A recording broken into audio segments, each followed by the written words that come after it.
Ya, saya perhatikan menghidupkan ini EPUB secara manual.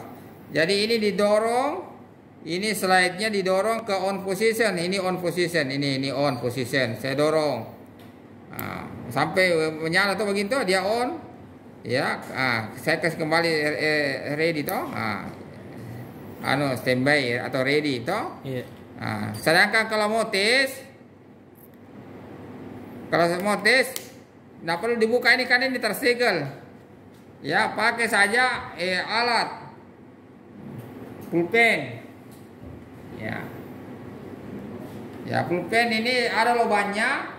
Saya tekan sini selama 3 detik. 1, 2, 3. Nah, menyala toh? Ya, mati sendiri gitu. Oke? Kalau dia menyala ini toh masih menyala. Tes itu nanti akan mati sendiri toh, karena ada periode waktunya dia mati sendiri. Oke? Nah, itulah caranya ini mengaktifkan secara manual EPUB.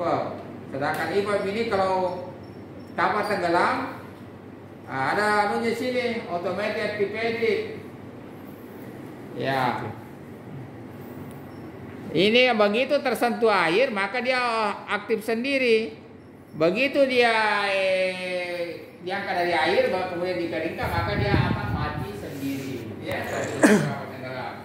dan ini akan terlepas sendiri dari berakhirnya di anjungan apabila kapal tenggelam kedalaman ya 4 meter ya sampai 6 meter. Dia terlepas sendiri naik ke atas sehingga dia memancarkan gelombang ke satelit itu. Kemudian satelit itu lari ke darat menyampaikan bahwa ada kapal ini mengalami musibah di lintas sekian beliau sekian. Emergensi posisi indikasi radio ligo menunjukkan ini radio ligo atau rambu radio yang menunjukkan posisi kapal yang membutuhkan pertolongan ke emergensi. Lalu diaktifkan, mudah-mudahan tidak dialami. Ya, pokoknya dia mudah-mudahan pembelajaran saja. Tapi kalau kita mengalami sudah ada peluang kita untuk hidup. Di kapal itu